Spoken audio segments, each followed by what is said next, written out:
Hello YouTube! Nandito tayo ngayon sa ating YouTube channel at syempre may sisisira na naman tayong bagong video ngayon na may kinalaman sa darating na halalan. At syempre, pakinggan natin kung ano yung plataforma nila para sa ating bansang minamahal.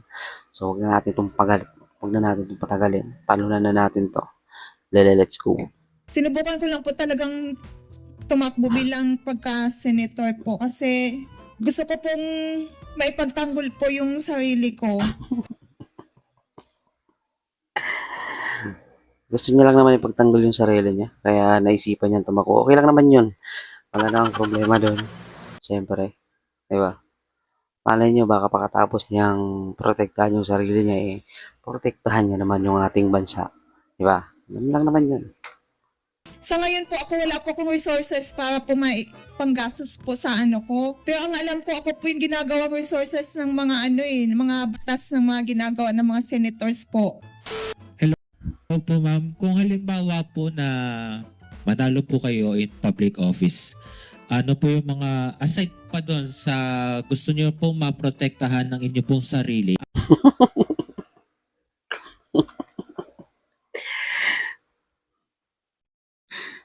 Kaya din yung tumatanong ka. Bukod sa gusto nyo maprotektahan ng yung sarili na ano po ba ang susunod yung gagawin? Ano pa po yung mga batas na nais po ni kayo po? So yun yung gusto ni Yate. Yun yung gusto niya. So tatakbo siya para maprotektahan yung sarili niya. Baka di natin alam kung bakit. Baka mamaya maraming kaya nyo na. Next video. Kaya tatay naman Alang-alang tayo po ngayon. sa lahat na nandito. Marami pong salamat at nagpasalamat ako sa Diyos una sa lahat.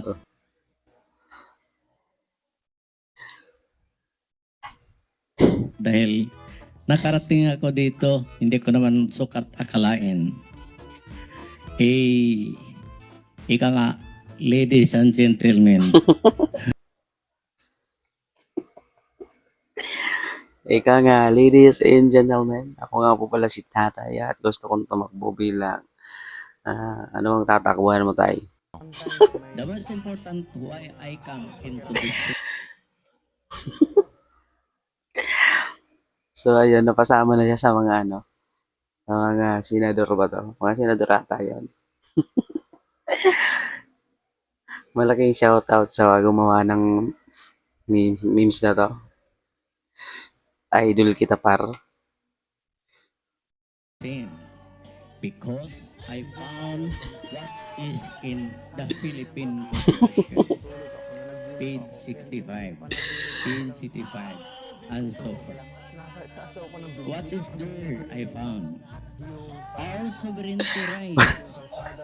Para wala namang pumapansin kay tatay, kawawa naman. Pansinin mo naman. Lasing na si sino ba yan? Si Scuba yan. Our sovereignty rights to explore and operate. I am looking the problems of Wow! the sovereignty rights.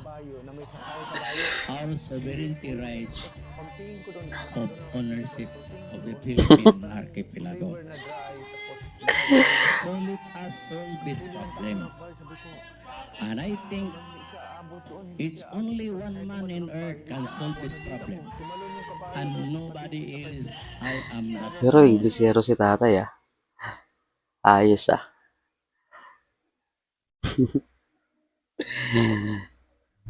Next video tayo par. Tama na yan. Isunod natin to si ate. Si ate yung isunod natin. Ang hapon po sa inyong lahat. Hindi po ako iiyak katulad nung dati. Tumakbo na pala siya tumakbo na pala siya dati. Siya pala to. Siya ba yan? Bakit parang mas matanda siya sa una? Diba? Lahat ng bagay ay Hindi may naman ata siya yun. dahilan. Nandito ako ngayon sa inyong harapan dahil Pero di pa rin siya, hindi pa rin siya sumusuko sa gusto niya. Gusto niya talagang tumakbo. Kasi kung sinabi niya katulad nung dati, ibig sabihin tumakbo na siya dati pa. sa Okay lang yan. napakalalim na dahilan. Since I am a new fight candidate for senator, I have nothing to offer except my sincerity, dedication, and integrity. Yeah!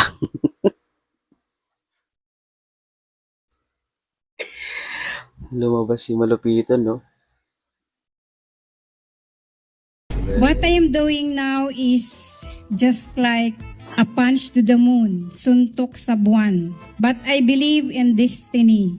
I did my best and God will do the rest. Bakit nandito ako ngayon? Dahil sa yung katulad ng sinabi ko kanina na malalim ang hindi naman sugat. Malalim, no? Baka malalim lang ang iniisip niya na hindi naman sugat yung malalim. Malalim ang dahilan. Sabi niyo may malalim kayong dahilan kung ba't kayo nandito. Ano po yung dahilan na yun? Ay, sa ngayon, ma'am, hindi ko lang muna sasabihin, pero later on, lalo na pag mananalo ako, sasabihin ko na, ma'am. Bakit po may pa-suspense? Okay. Huwag niyong pilitin si ate. Baka marami lang siyang plano. Baka marami lang siyang plano. Di ba? Gusto ko lang na ma-surprise. Surprise lang, ma'am. Surprise! Isunod naman natin to si Kuya. Tingnan natin kung ano yung plataforma niya. Ako po si Engineer Engineer, Gerson Ares, tatakbo po ng senador sa ating bayan. Ang pagsali ko sa politika ay dahil sa dalawang gustong isakatuparan proyekto ng ating Panginoong Diyos. Una ay ang super irrigation. Ano yung itsura ng super irrigation niya? No? Hindi natin alam. Siya nakakalam niyan. Siyempre. Super irrigation. Ang pangalawang proyekto ay ang barko na may mga aparato na lulusaw sa bagyo.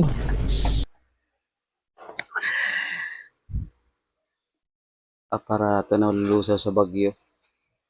Nun, lakas na ng Pilipinas nun, par. Diba? Magaling to.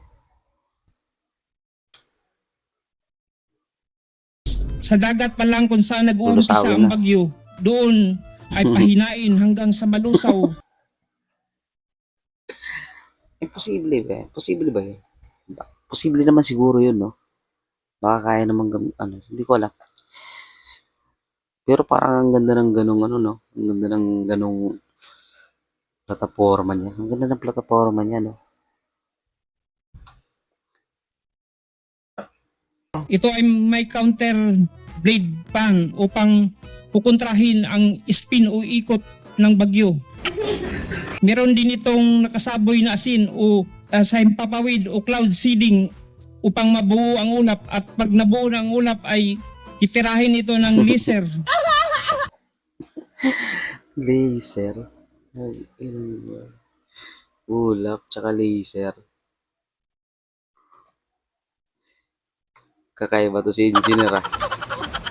Sir, medyo interesting po yung sinasabi yes. niyong barko. Pwede po ba pakiulit niyo po uli yung inyong explanation, description?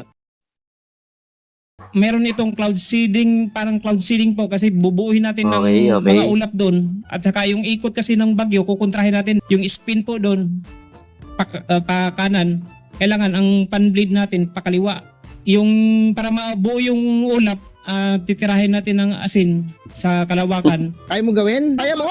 Tapos pag nabuo na yung mga ulap, panin rin, i-rain breaker po yun para babagsak doon Okay. ang ulan. Wala na, hihina na po yun hihina. Okay, ah. Maganda talaga yung niya. Maganda talaga. Para sa akin, maganda yung plataforma niya. Talagang makakatulong naman sa atin to, sa bansa natin. Tingnan natin. Malay natin. Baka merong makaisip na o kaya gayahin yung plataforma niya. Yung mga nasa gobyerno dyan. Tingnan natin. na ang bagyo. Sunod naman natin to si Kuya. Tingnan natin to. Okay. Ako po si Adam. Naghanap ng kapayapaan sa buong mundo. Ay, sorry. Parang ano lang ah. Parang napadaan lang si kuya. Gusto ko ng kapayapaan sa buong mundo. Ako si Adam. Yeah. Rock and roll. Gusto ko ipaliwanag sa inyo ang paglikha ng lupa at langit. Patay na. Ang paglikha ng langit at lupa at pag-alayin sa bawat country. Gusto ko susukatin ito para maiwasan ang digmaan sa buong mundo. Ang galing. At yung Philippine Sea, diyan natin itatayo ang tinatawag nating international nga samahan sa buong mundo. Napaisip siya bigla, no? Parang naguluhan din siya, no? Napaisip bigla.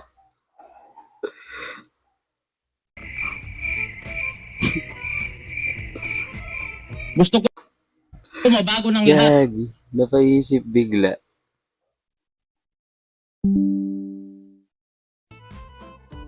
Hindi ito pagkukunya sa bawat isa. Ngunit, hindi ako naparito parang sisirain ko ang pangarap ninyo. Diyan sa Philippine Sea, tinatawag ko ito ng mandato. Ang mandato, ipapatupad ang bilateral pagsusukat. Hindi yung puro salita. Hahamunin natin sila ng salita at susukatin. Bilang senador nga si Adam, gusto ko maipasa ang LGBTQ. Okay, okay. Magiging masaya yung ano, yung LGBT sa plataforma niya. And then, yun, sigurado ako.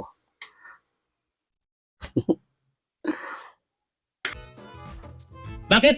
Ay, Right. pwede ba usin lang yun? Tapos na po yung tumili. Sayang. Sino po may tanong? From the media? Tagalog lang. So yun, huwag yung ini-English si kuya. Ano lang siya, Tagalog lang siya, Tagalog lang. Walang personalan. Okay, ang pagbabalik ng idol ko, si Rastaman. Ito, pag tumakbo to, bubuoto ko talaga to. Sunod natin to, baka may bago na siyang plataforma ngayon. Tingnan natin. Ako nga pala ang nakilala niyong dakilang tatakutan na ng presidente noon. Buong mundo nagpapashout out sa akin dahil sa kadakilaan na gusto ko mangyari sa ating bayan. Parang lalim yung magsalita ni Rastaman, no? Gonna do, sir? Huh? What you gonna do? What you gonna do with the big partner? What you gonna do with a big butt? Wigo. Dumaan pa ang panahon, ang ibig sabihin ng Rastaman, freedom fighter, yo. Ano daw? Human hot song. Ano yan, ano? Paring Rasta, ano yan?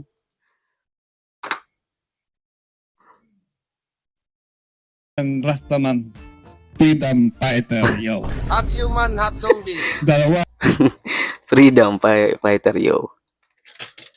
ang himala ng batas gagawin ko. Unang-una, ang tao, nagkakaroon tayo ng medalyon. Unang-una, ang tao, nagkakaroon tayo ng medalyon para Yeah. proteksyon. Gusto ko Para hindi yan. tayo magkakasakit.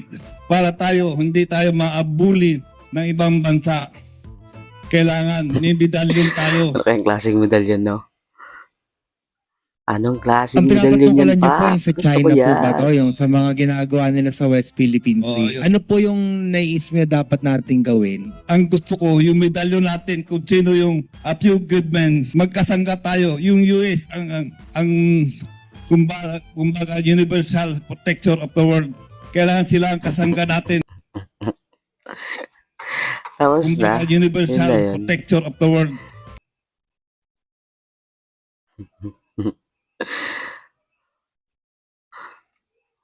So yun, yung ang gusto ng aking idol. Universal protection of the world.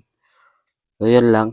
Yun lang muna sa ngayon guys, ang ating magigiting ng mga nag-file ulit ng COC ngayong halalan na darating sa 2025. So, yun lang. Sa susunod na lang ulit na video. Kita-kits ulit tayo guys. Salamat sa panonood.